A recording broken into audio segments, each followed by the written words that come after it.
Hi, my name's Kirsty Page, and in this recording, I want to talk about high quality interactions, particularly with children who present with speech, language, and communication skill gaps.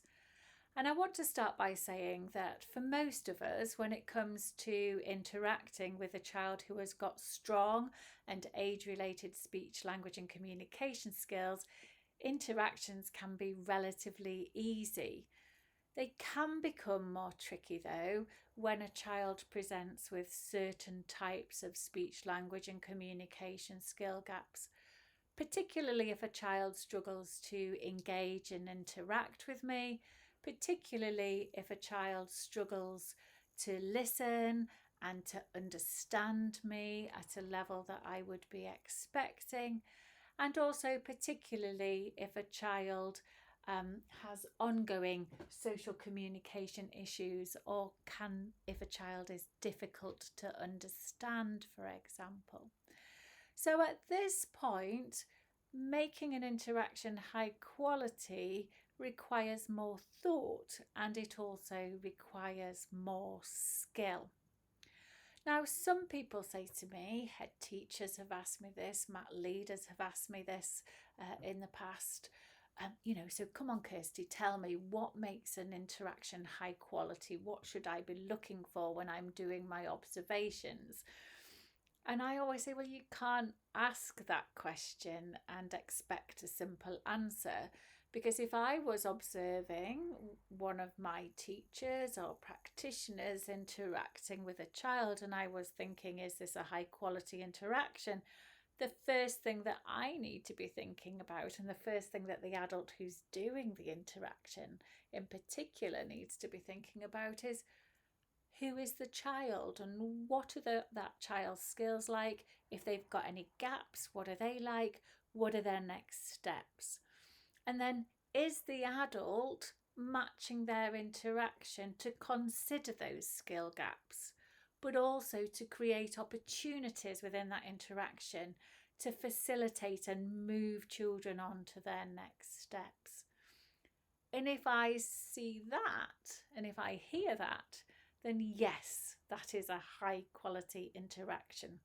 So actually, a high quality interaction for different children shouldn't and couldn't look the same or be characterized by the same features, because it all begins with a child, and that idea when a child has skill gaps of going back but also building children onto their next steps.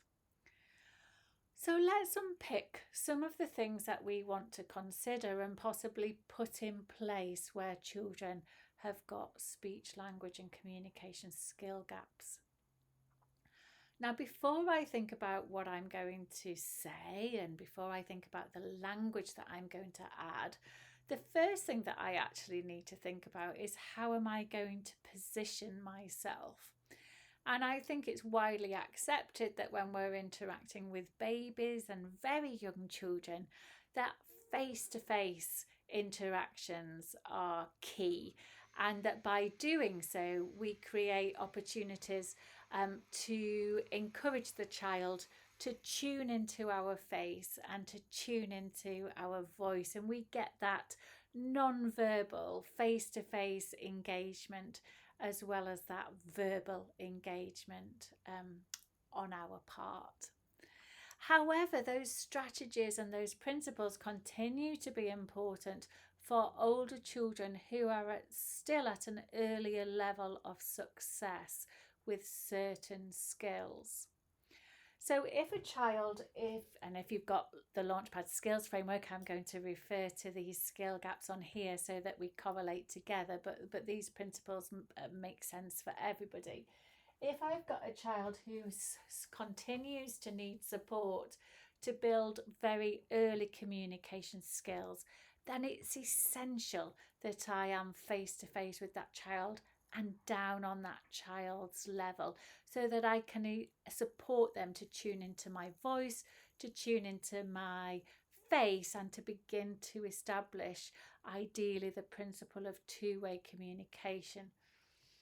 If a child is still at an earlier level of success with auditory attention, and particularly with receptive language, with the language processing of what I say.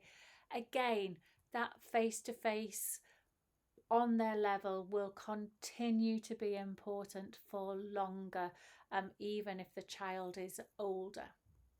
Later on, as children's listening and understanding skills get established and move on, I can interact with children and talk to children without necessarily being face to face with them.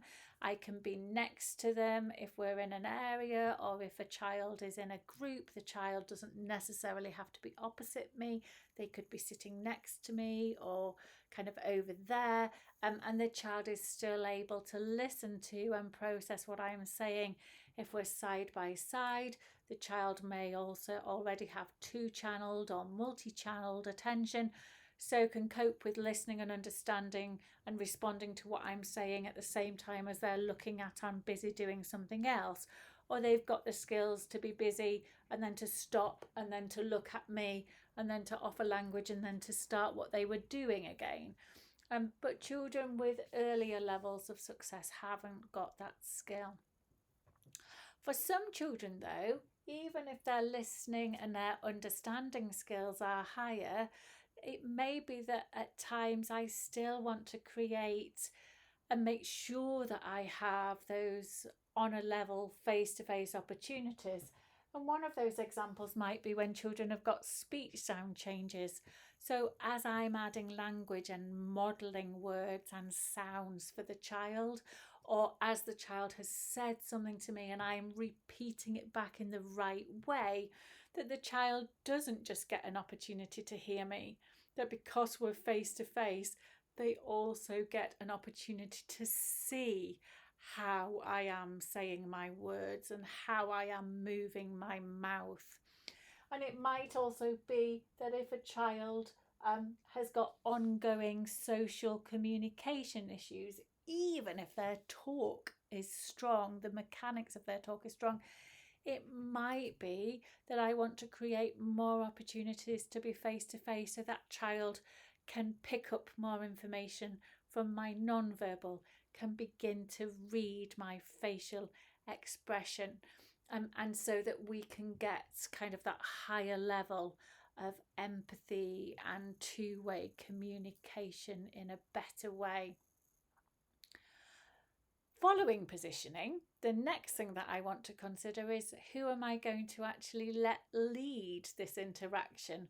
So again, as a child is able to listen better, understand more, say more, it might be that I can kind of go up and initiate an interaction and say, oh, look at this, or oh, have a look at what I'm doing, and pull the child's attention to my agenda.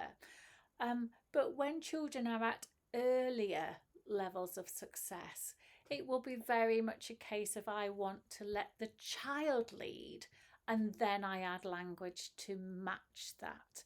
And so what I need to do is I need to wait, resist the temptation to start talking, and to wait and watch what the child is doing, looking out for their actions or their non-verbal communication, or potentially to listen to anything that they are going to say.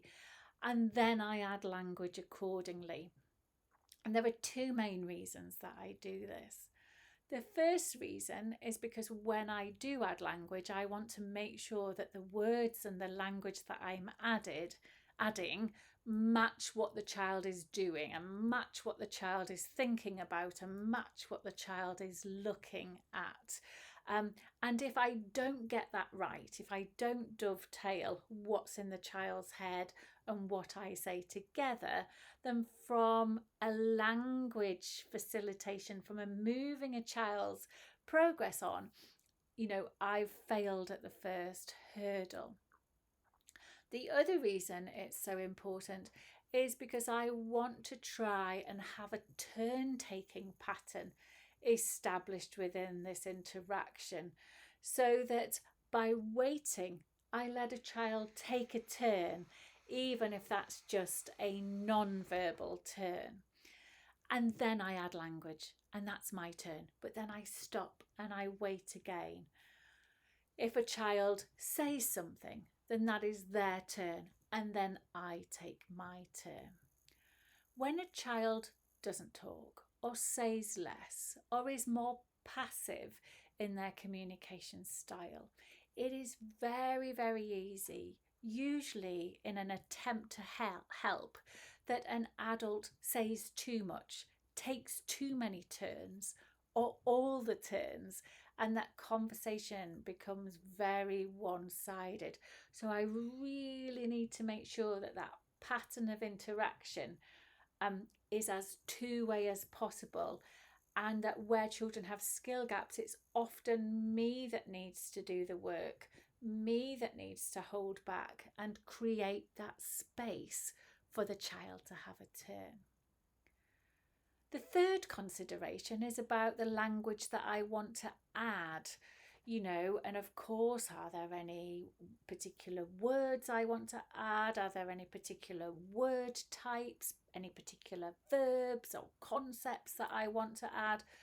But the main thing to consider as well, that we often don't think enough about, is how much should I say? So for those of you with a Launchpad toolkit, we can find out a lot more about a child's auditory memory for understanding, which gives us an idea of their level of success and their next steps with language processing. How much language can a child process and hold in one go?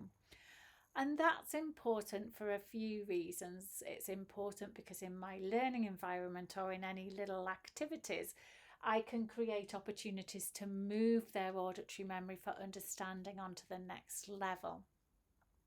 But the main reason it's important is because I can consider how much language I need to add when I'm talking to them. Can I speak in longer, slightly more complex sentences?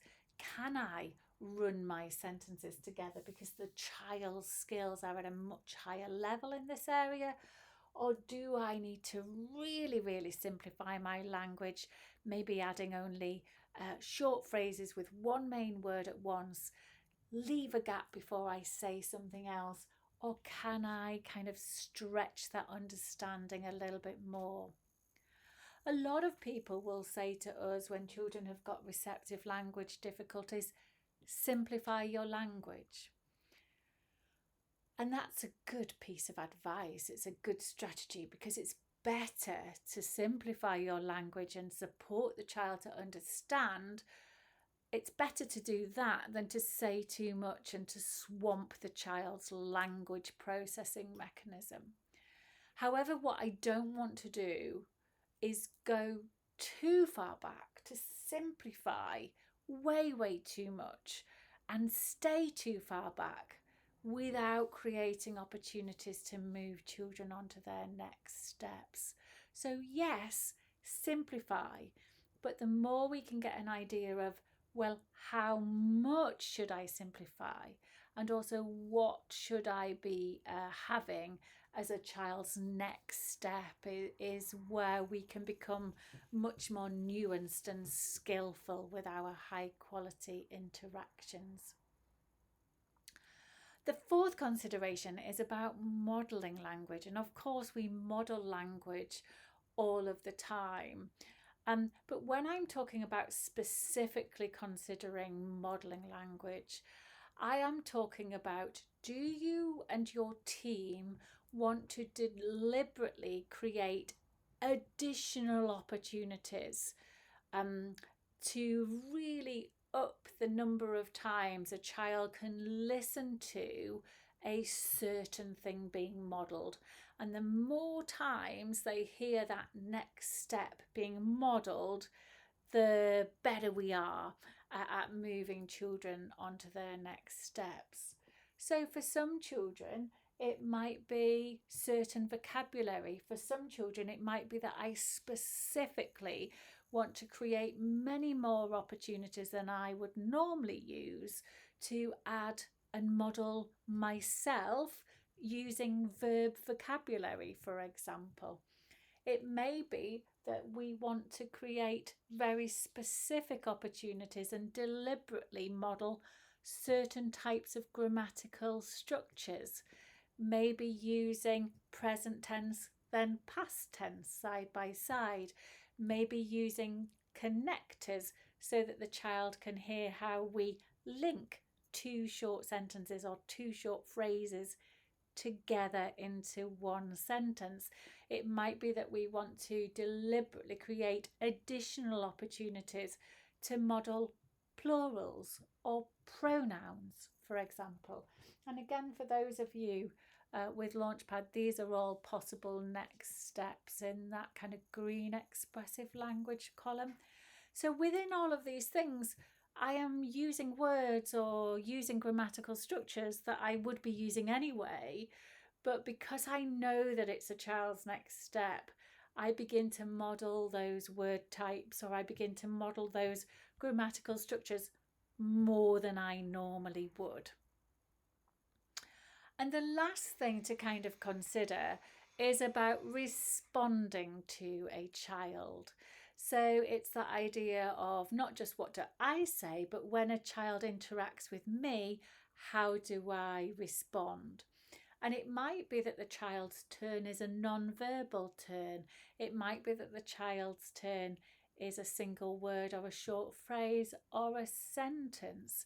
But what strategies am I going to use to say something back to support the child to move on to the next steps? So whatever the next step is, the general principle is that I always accept what the child has offered, and then I add it back in a way that models the next step. So it might be that the child uses non-verbal communication, and I accept that, but I model it back with a very short phrase, just with one main word. It might be that the child uses a single word, but I model it back using a 2-word or a very short phrase combination. It might be that a child uses a sentence, but with grammatical immaturities. So I accept what has been said, but I repeat it back with a more mature grammatical model, or I repeat it back, but I use a more specific piece of vocabulary because a child's used a simpler or a more general word when they said what they said. Or it might be that a child says something with some speech sound changes and some speech sound omissions, and I accept that, but I repeat back what the child has said with my more mature speech sound production there. So without the child realising at all, I am using my turn in this interaction to model the child's next steps specifically. Now, if I can get that right, and if I can make sure that everyone in my team understands what those strategies are, this really is the biggest vehicle that we have for embedding interventions and for moving children onto their next step. This will have far more value than little groups that we run together or any intervention programs.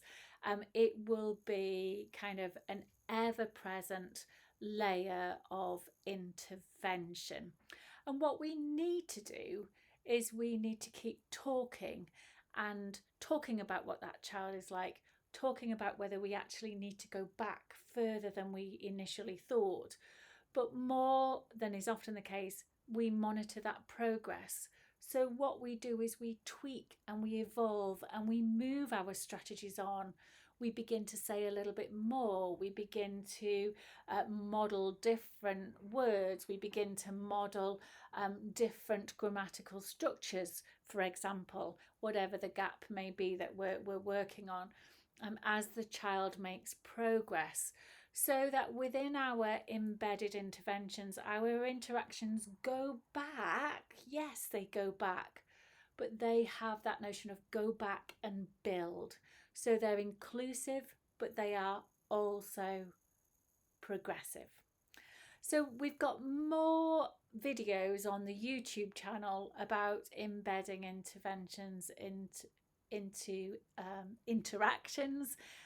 So feel free to explore the YouTube channel, and outside of these CPD newsletters, the best thing to do as well is to subscribe so that additional things that get added outside of the CPD newsletters come your way. Thanks for your time.